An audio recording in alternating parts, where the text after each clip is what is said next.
नमस्कार, आदाब, मैं रिदा खानम। आप देख रहे हैं सियासत टीवी पर हिंदी समाचार। एक नजर डालते हैं आज के हेडलाइंस पर।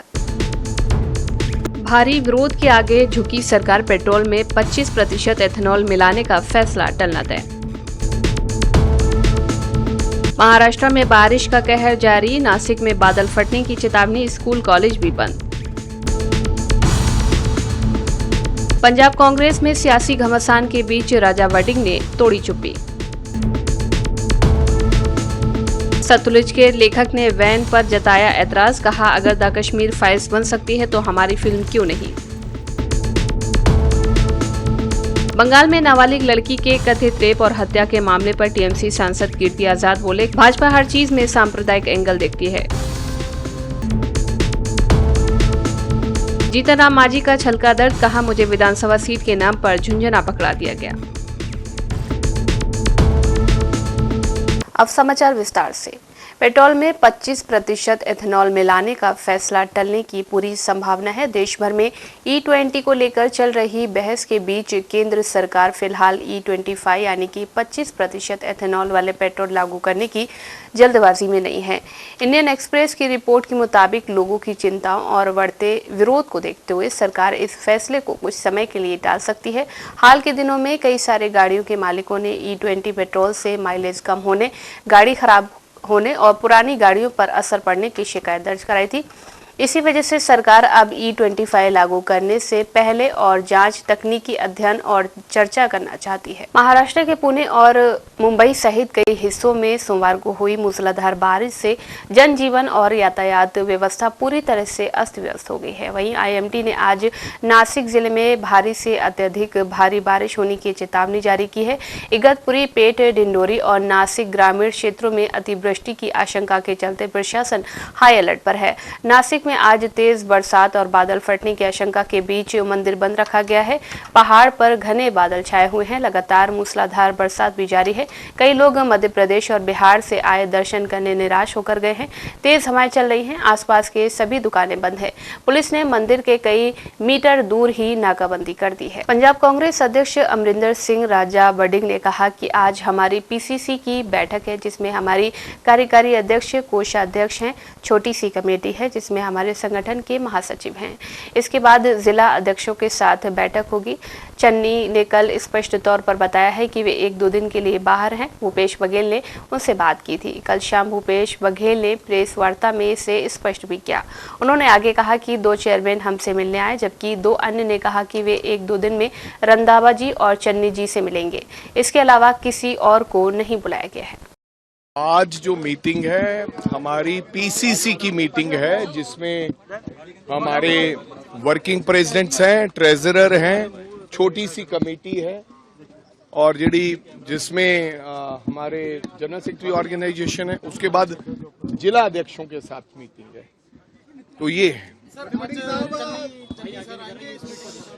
नहीं जी, चन्नी साहब कल क्लैरिटी नाल एक गल दस्सी सी, चेयरमैन की मीटिंग सी कल और चन्नी साहब ने दसिया सीगा, चन्नी साहब ने कल कहा सी कि मैं 1-2 दिन बाहर हैं। भूपेश बघेल जी कल उन्होंने नाल गल हुई और भूपेश बघेल जी कल शाम नूं जो उन्होंने प्रेस नूं संबोधन किया, इस बारे क्लैरिटी उन्होंने दिती सी कि चन्नी साहब 2 दिन बाद बाहर है, वो बाद च मिलेंगे।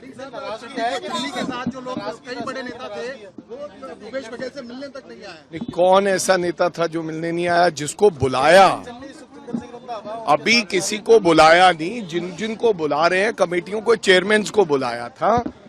2 चेयरमैन आके मिल गए थे। 2 चेयरमैन ने कहा था कि 1-2 दिन बाद हम मिलेंगे, रंधावा जी और चन्नी जी, और उसके बाद किसी को और बुलाया नहीं। आज मीटिंग है। आज मीटिंग में पता नहीं ये मीडिया बना। हाँ तो अच्छी बात है। दिल्ली भी जाना है, शादी में भी जाना है, लोगों के अपने रुझाने हैं। राम मंदिर चंदे में कथित हेराफेरी के मामले पर एनसीपी-एससीपी नेता रोहित पवार ने कहा कि जब मंदिर बन रहा था तो जमीन को लेकर भारी भ्रष्टाचार हुआ। 2 करोड़ रुपए में खरीदी गई जमीन कुछ ही मिनटों के बाद मंदिर ट्रस्ट को 18 करोड़ रुपए में बेच दी गई। इसके अलावा वहां हुए खर्चों को 40% तक बढ़ा चढ़ा कर दिखाया गया। जिन पैसों को लोगों ने नेक नियत से दान किया था उसमें भ्रष्टाचार होना गलत है। बाद में चढ़ावे को लेकर भी भ्रष्टाचार हुआ। भ्रष्टाचार के समय जो लोग आधिकारिक पदों पर थे उनके खिलाफ कार्रवाई होनी चाहिए। हालांकि सीआईडी, ईडी और सीबीआई जैसी एजेंसियां कार्रवाई नहीं करेंगी, इसलिए न्यायिक जांच होना बहुत जरूरी है। नहीं, उससे क्या होगा? मतलब जब ये मंदिर, पवित्र मंदिर बांधा जा रहा था, उसमें भी बहुत बड़ा भ्रष्टाचार हुआ है कंस्ट्रक्शन में। मतलब जमीन जो 2 करोड़ को अभी ली, 20 मिनट के बाद टेम्पल ट्रस्ट को 18 करोड़ को बेची गई। उसी के साथ वहां पे जो भी इंफ्रास्ट्रक्चर था, जो भी खर्चा किया, वो करीबन 40% एक्स्ट्रा था। मतलब लोगों का पैसा, गरीबों का पैसा, अच्छे भावना से वहां पे पैसा दिया था, और वहां पे करप्शन अगर होता है तो गलत बात है। उसी के साथ अगर आप देखो डोनेशन में भी, जो बाद में डोनेशन आया, उसमें भी बहुत बड़ा भ्रष्टाचार हुआ। मतलब करीबन 1500 करोड़ का वो भ्रष्टाचार है। अभी ये भ्रष्टाचार जो हुआ है, अभी वहां पे जो लोग ट्रस्टीज है या जो अधिकार के पद पे वहां पे बैठे थे, अभी भ्रष्टाचार उनके टाइम पे हुआ। अभी वो रेजिग्नेशन दिया तो खत्म हो गया विषय, ये नहीं होता। तो वहां पे जो लोग थे उनके ऊपर कार्रवाई होनी चाहिए, लेकिन सीआईडी, सीबीआई या वहां पे ईडी ये तो कार्रवाई नहीं करेंगे, क्योंकि ये तो भाजपा के लोग हैं, बी टीम है। तो इसलिए मुझे लगा है यहाँ पे जुडिशियल इंक्वायरी होनी चाहिए, इन लोगों को नहीं छोड़ना चाहिए। और उसी के साथ एक बहुत बड़ा व्यक्ति है जो ट्रेजरर था, गोविंद गिरी महाराज, उसको क्यों छोड़ा जा रहा है? तो पकड़ना है तो सबको पकड़ना चाहिए, जिम्मेदार पकड़ना चाहिए, और जुडिशियल इंक्वायरी होनी चाहिए, ऐसी आपकी मांग है। दिलजीत दोसांझ की फिल्म सतलुज को जब से ZEE5 से हटाया गया है, तब से इस पर हंगामा मचा हुआ है। इस फिल्म का नाम पहले पंजाब 95 था। ये 4 साल तक सेंसर बोर्ड के साथ विवादों में फंसी रही। इसे 3 जुलाई को रिलीज किया गया, मगर 2 दिन के बाद बिना किसी कारण के हटा दिया गया।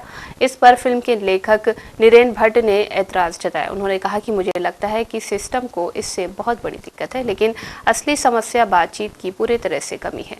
वर्षों से जब तक टालमटोल हो रहा था तो वो हमें ये नहीं बताते कि उन्हें क्या दिक्कत है, कौन से हिस्से उन्हें आपत्तिजनक लगते हैं या कौन से फैसले ले रहा है। अभी भी ZEE5 मौजूदा घटनाक्रम के बारे में बयान तो जारी करता है, लेकिन ये नहीं बता पाता कि असल में वे घटनाक्रम क्या है। अगर कोई समस्या है तो बातचीत करें।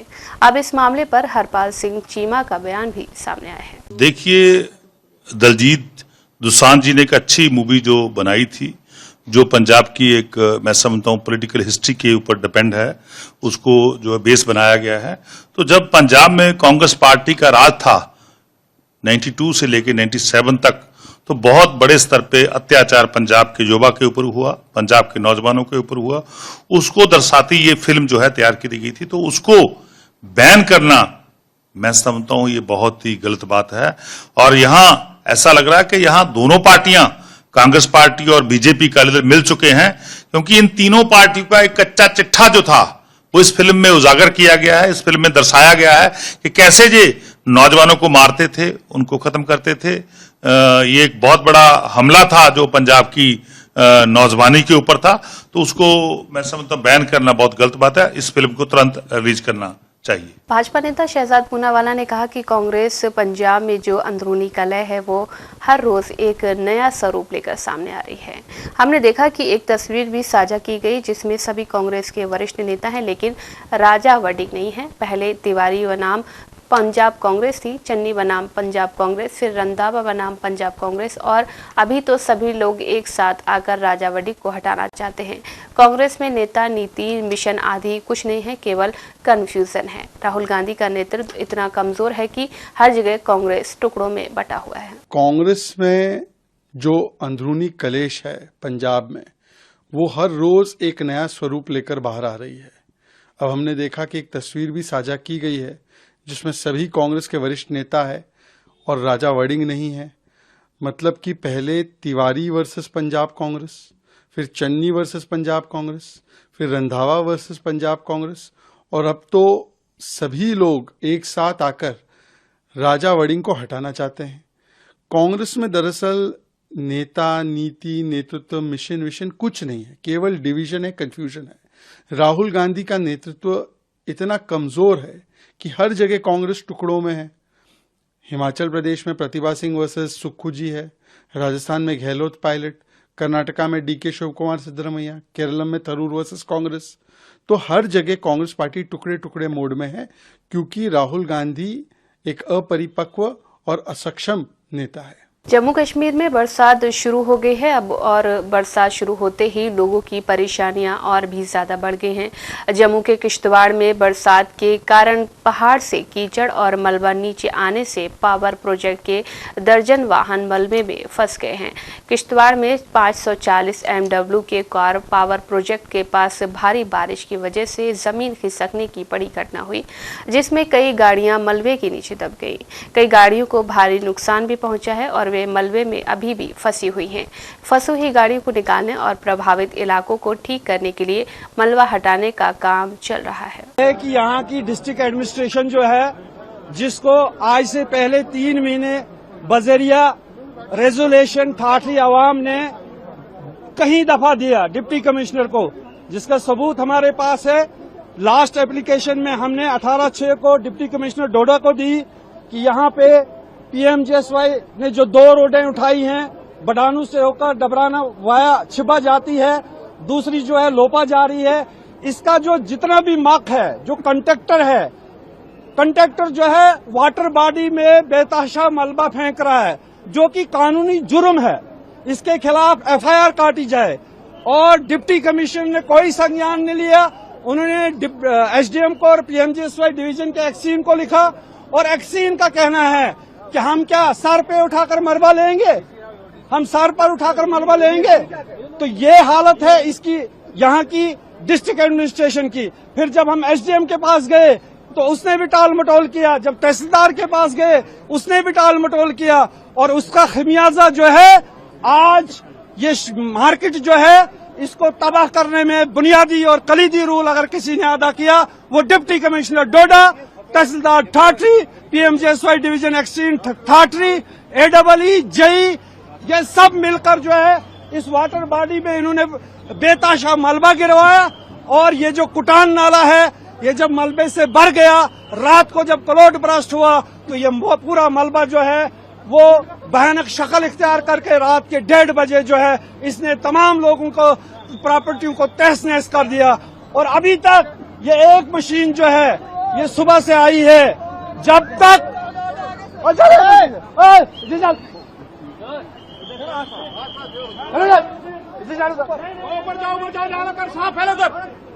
तो जब तक डिप्टी कमिश्नर जो है यहाँ पे इन लोगों की प्रॉपर्टी का मुआवजा जो है उस ठेकेदार के बिल से काटकर इनको अदा नहीं करेगा, नेशनल हाईवे नहीं खुलेगी और पूरी मार्केट जो है वो बंद रहेगी। हमारा एक ही नारा है कि पहले डिप्टी कमिश्नर एक्सीन के ऊपर पर्चा, JE के ऊपर पर्चा, AEE के ऊपर पर्चा, उसके बाद जो है यहाँ पे जो है इन लोगों को प्रॉपर्टी का जो नुकसान हुआ उनको चक दिए जाए और ये मलबा नाला अपनी नेचुरल जो इसकी जगह थी उसको खाली किया जाएगा, फिर जाकर ये हाईवे खुलेगी। इसके लिए अगर हमें गिरफ्तारी भी देनी पड़ेगी हम तैयार हैं। पश्चिम बंगाल के दक्षिण 24 परगना जिले के बरुईपुर में 12 वर्षीय नाबालिग लड़की के कथित रेप और हत्या के मामले ने राज्य की राजनीति को गरमा दिया है। इस दर्दनाक घटना को लेकर विभिन्न राजनीतिक दलों के बीच आरोप प्रत्यारोप का दौर तेज हो गया है। इसी बीच TMC सांसद कीर्ति आजाद ने कहा कि एक लड़की की जान चली गई, चाहे वो हिंदू हो, मुस्लिम हो, सिख हो या ईसाई, उसके साथ रेप हुआ। रेप पर बयान जारी करने में ही सरकार को 4 दिन लग गए। इसकी तुलना RG कर घटना के समय की गई बातों से कीजिए, जब उन्होंने चुनाव के 7 दिनों के भीतर कार्रवाई करने का वादा किया था। सरकार बनने के तुरंत बाद हमारी बेटी के साथ हुई बर्बरता पर कार्रवाई करने का संकल्प लिया गया था। तब से 2 महीने बीत चुके हैं। पीड़िता की मां, जो भाजपा की MLA रेखा देवनाथ हैं, उन्होंने कहा है कि सरकार ने इन 2 महीनों में कुछ भी नहीं किया है और लगातार रेप हो रहे हैं। इनको तो सब जगह सांप्रदायिक ही दिखता है। एक बच्ची गई है, वो हिंदू की हो या मुसलमान की, सिख की हो या ईसाई की, बच्ची का रेप हुआ है। उस बच्ची के रेप में 4 दिन लग गए सरकार को बोल अपना देने में। कहां ये RG कार की बात कर रहे थे कि चुनाव खत्म होने के 7 दिन बाद ही हमारी बिटिया के साथ जो दरिंदगी हुई थी उसकी मौत हो गई थी। 7 दिन के बाद सरकार बनते ही करेंगे। 2 महीने हो गए। उस लड़की की मां, जो अभी MLA है BJP की, रेखा देवनाथ, उसने कहा है कि 2-2 महीने हो गए, सरकार ने कुछ नहीं किया, हम पर इस पर कोई विश्वास नहीं है। तो कैसे विश्वास कर लें इसके ऊपर कि जब ये कहता है कि सांप्रदायिक है? यह रेप हरदम हो रहे हैं। मेरे क्षेत्र दुर्गापुर में हुआ, एक नाबालिग ट्राइबल आदिवासी लड़की के साथ हुआ। इसके बारे में जवाब देंगे। दर्जनों रेप हो रहे हैं, लोगों को मारा जा रहा है, पीटा जा रहा है, थानों के अंदर बुरा हाल किया जा रहा है। ये पश्चिम बंगाल है। इनको किसी चीज से मतलब नहीं। भाजपा नैतिकता में विश्वास करती ही नहीं। ये सब हरकतें होंगी, ये सब चीजें आती रहेंगी। सुबह बस एक मुगली घुट्टी हिंदू धर्म, हिंदू मुसलमान की करेंगे और लोगों को प्रभावित करने का प्रयास करेंगे। लेकिन इस चोरी के बाद जो राम मंदिर में हुई है, सबको पता लग गया है कि इनकी असली सूरत क्या है। उत्तर प्रदेश में अयोध्या राम मंदिर के चंदा चोरी केस में चंपत राय और अनिल मिश्रा के इस्तीफों की मंजूरी के बाद सियासत और भी ज्यादा गर्मा गई है। विपक्षी दलों के नेता और विश्व हिंदू परिषद के बीच तीखे वार पलटवार किए जा रहे हैं। सपा नेता आशुतोष वर्मा ने अयोध्या राम मंदिर चढ़ावा प्रकरण में कल हुई श्री राम जन्मभूमि तीर्थ क्षेत्र ट्रस्ट की बैठक पर कहा कि क्या चंपत राय या अनिल मिश्रा का इस्तीफा लेने से चोरी या चोरी के आरोप खत्म हो जाते हैं। ये तो लीपापोती वाली बात हो गई। उन्होंने ये भी कहा कि अखिलेश यादव यदि इसका खुलासा नहीं करते तो ऐसी चोरी ऐसी ही चलती रहती। उन्हें अभी तक ट्रस्ट को भंग करके गिरफ्तारी करनी चाहिए और यदि आप इसमें निष्पक्षता चाहते हैं तो पूरे केस की निगरानी सुप्रीम कोर्ट के मौजूदा जज की निगरानी में होनी चाहिए थी, लेकिन भाजपा से ये नहीं चाहती है। चंपत राय जी का इस्तीफा लेने से या अनिल मिश्रा का इस्तीफा लेने से चोरी खत्म हो जाती है, चोरी का आरोप खत्म हो जाता है। ये तो लीपापोती वाली बात हो गई। 7 जून 2026 को माननीय अखिलेश यादव अगर इसका खुलासा ना करते तो ये चोरी सदा चलती रहती। और 7 जून के बाद 6 जुलाई 1 महीने तक पूरा समय दिया गया और जब तक सारे सबूत मिटा दिए गए, जहां जहां से जो माल चोरी हुआ था वो वापस लाके रख दिया गया और कहा चोरी हुई नहीं। और ये ठीक है। देखिए, इनको अब तक गिरफ्तार कर लेना चाहिए था, ट्रस्ट को भंग कर देना चाहिए था और इस पूरे मामले की निगरानी सिटिंग सुप्रीम कोर्ट के जज के अंतर्गत होनी चाहिए थी, जो अगर आप निष्पक्षता चाहते हैं। लेकिन भारतीय जनता पार्टी वो चाहती ही नहीं है। चंपत राय को भी क्लीन चिट मिल जाए धीरे से, ट्रस्ट भी हमारा बना जाए, कोई दूसरा आदमी आके इसको अच्छी तरीके से चोरी करे। ये भारतीय जनता पार्टी की मंशा है और वही हो रहा है। हिंदुस्तानी अवाम मोर्चा के संयोजक और केंद्रीय मंत्री जीतन राम मांझी आए दिन लोक जनशक्ति पार्टी रामविलास के प्रमुख चिराग पासवान पर दलित को लेकर हमला करते रहते हैं। एक कार्यक्रम के दौरान फिर उन्होंने चिराग पासवान का नाम लिए बिना ही निशाना साधा। मांझी पटना के विद्यापति भवन में कार्यक्रम को संबोधित कर रहे थे। पार्टी के राज्य परिषद की बैठक थी, इसमें वे खुद शामिल हुए। कार्यक्रम में काफी संख्या में पार्टी के कार्यकर्ता और दलित समाज के लोग मौजूद रहे। केंद्रीय मंत्री ने अपने भाषण के दौरान चिराग पासवान पर हमला करते हुए कहा कि कुछ लोग आरक्षण के हितैषी बनते हैं और नाखून काटकर शहीद का दर्जा लेना चाहते हैं। मांझी ने कहा कि दलितों का आज भी वही हाल है। हालांकि अपने बयान में जीतन राम मांझी ने चिराग पासवान का नाम नहीं लिया। केंद्रीय मंत्री ने भाजपा के खिलाफ नाराजगी जताते हुए कहा कि मुझे विधानसभा सीट के नाम पर सिर्फ झुंझुना पकड़ा दिया गया है। 8 बार विधानसभा का चुनाव हम जीते हैं। जब फतेहपुर से चुनाव जीतते थे तो भूमिहार राजपूत कहते थे कि हम तुमको जिताया है। बोधगया से जीतते थे तो यादव लोग कहते थे हम तुमको जिताया है। मखदूमपुर से जीते तो भूमिहार राजपूत कहे कि हम तुमको जिताया है। इमामगंज से गए जीतने के लिए तो कोयरीपुर में कहे कि हम तुमको जिताते हैं। हरजन गया भाड़ में। उन लोगों का वोट का कोई महत्व नहीं। जेडीयू नेता राजीव रंजन ने जनसुराज पार्टी संस्थापक प्रशांत किशोर द्वारा बांकीपुर विधानसभा उपचुनाव लड़ने पर कहा कि बांकीपुर से चुनाव लड़ने का प्रशांत किशोर का ये फैसला उनके राजनीतिक करियर की सबसे बड़ी भूल साबित होगी। उनके लिए जमानत बचाना एक बड़ी चुनौती होगी। ये क्षेत्र भाजपा के लिए एक अपराध दुर्ग रहा है। लगातार भाजपा ने यहाँ पर जीत दर्ज की है और बड़े अंतर से विपक्ष की पराजय भी होती रही है। कोई मुकाबला नहीं है। और जहाँ पर कांग्रेस का सवाल है, आधिकारिक तौर पर कांग्रेस ने अपना पक्ष जाहिर नहीं किया है। दरअसल कांग्रेस का वजूद ही नहीं है। तस्वीर बिल्कुल साफ है। यहाँ 1 लाख के ज्यादा से अंतर से भाजपा के उम्मीदवार की जीत होगी। बांकीपुर प्रशांत किशोर जी के लिए चुनाव लड़ने का जो ये निर्णय है, ये उनके राजनीतिक कैरियर का सबसे बड़ी भूल साबित होने जा रही है। जमानत बचाना एक बड़ी चुनौती उनके सामने होगी। ये एक अपराजित दुर्ग है भारतीय जनता पार्टी का, और 1995 से लेकर आज तक जो पहले पटना सेंट्रल, पटना वेस्ट था और अब ये बांकीपुर विधानसभा क्षेत्र है, लगातार भारतीय जनता पार्टी ने यह जीत दर्ज की है और बड़े अंतर से विपक्ष की पराजय भी होती रही है। कोई मुकाबला नहीं है। और जहां तक कांग्रेस का सवाल है, आधिकारिक तौर पर कांग्रेस ने अपना स्टैंड जाहिर नहीं किया है, लेकिन कांग्रेस के अनेक नेताओं के बयानों से पीके को लेकर के जो नरमी है वो दिखती है, लेकिन दरअसल कांग्रेस का वजूद ही नहीं है। तो राष्ट्रीय जनता दल के उम्मीदवार का भी ऐलान हो गया, पीके भी लड़ेंगे। तस्वीर बिल्कुल साफ है। यहां 1 लाख से ज्यादा के अंतर से भारतीय जनता पार्टी के उम्मीदवार की जीत होगी। राजस्थान की राजधानी जयपुर में आज एक बड़ा सड़क हादसा हुआ। यहाँ पर एक हाई स्पीड ट्रक ने कई लोगों को कुचल दिया। हादसे में 4 लोगों की मौके पर ही मौत हो गई, जबकि कई लोग गंभीर रूप से घायल बताए जा रहे हैं। मरने वालों में एक ही परिवार के 3 बच्चे शामिल हैं। मामला श्याम नगर थाना क्षेत्र का है। प्रत्यक्षदर्शियों ने बताया कि हादसा इतना खतरनाक था कि कई शवों के चीथड़े उड़ गए। शवों के टुकड़े दूर दूर तक जाकर गिरे हुए हैं। इस हादसे के बाद से इलाके में हड़कंप मच गया। ये करीब 9 बजे का घटनाक्रम है। एक टोला आया दिल्ली साइड से और उसको अजमेर जाना था। यहाँ 200 फीट चौराहे के आगे कोई फैमिली थी जिसमें हस्बैंड वाइफ और उनके 3 बच्चे थे। वो किसी सवारी का वेट कर रहे थे। इन बिटवीन ये टोला आया, उनको कुचलता हुआ चला गया। उसमें 3 बच्चों की जैसी प्रारंभिक सूचना है डेथ हो गई है और उनके जो मदर फादर थे उनकी सीरियस इंजरी है और उनको हॉस्पिटलाइज कर दिया गया, सबमिट किया गया।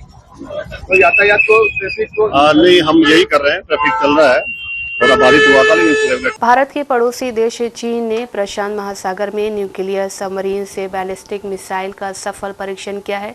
चीनी सेना पीपुल्स लिबरेशन आर्मी का कहना है कि उनकी हर साल होने वाली सैन्य गतिविधि का हिस्सा था और इसकी जानकारी पहले संबंधित देशों को दी गई थी।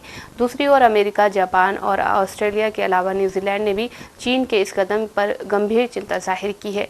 अमेरिका के गृह विभाग ने चीन द्वारा परमाणु पनडुब्बी से दागी गई ICBM के परीक्षण पर प्रतिक्रिया देते हुए इसे एशिया प्रशांत क्षेत्र में तनाव बढ़ाने वाला कदम करार दिया है। हिंदी समाचार बस यहीं समाप्त होता है। मुझे दें इजाजत। आप बने रहें सियासत टीवी के साथ।